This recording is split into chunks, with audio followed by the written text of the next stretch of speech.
Ace, may sasabihin ako sa'yo. Ano yun, ate? May kumakalat na balita. Ano yun, ate? Balita dito sa barangay natin na may gumagala daw na white lady. Hala! Totoo? Oo. Kaya natatakot ako. Baka pumunta dito yung white lady. Hala, nakakatakot. Ano pala itsura ng white lady? Malamang, nakadamit na puti. Pangit na nakakatakot. Nakakatakot naman. Mga anak, anong mga pinag-uusapan nyo? Parang natatakot naman kayo. Multo, Nay!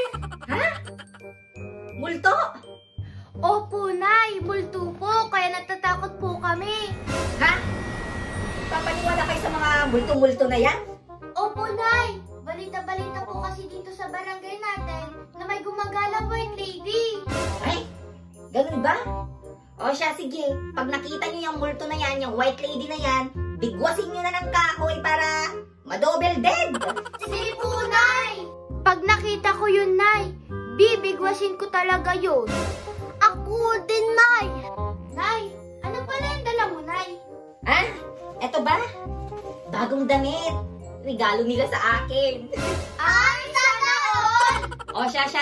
Labas muna kayo dito sa kwarto at isusukat ko nga muna itong binigay sa aking damit.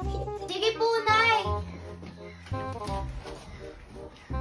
Ay, ano kayong kulay itong damit na to? Isusukat ko nga to. Ay, bagay na bagay ko! Ay, hindi pa pala ako nakapagluto. O siya, pagluluto nga muna ako.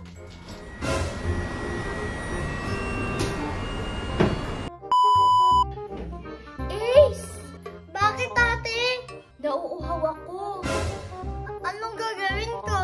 Kuhanan mo nga ako ng tubig sa kusina. O sige, ate. Salamat.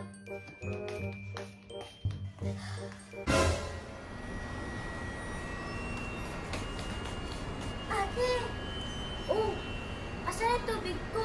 Tsaka, bakit ako natakot ka? May multo! White lady! Nasa kusina! Ha? Totoo? O siya, kumuha ka ng pamalo. Patayin natin. O sige.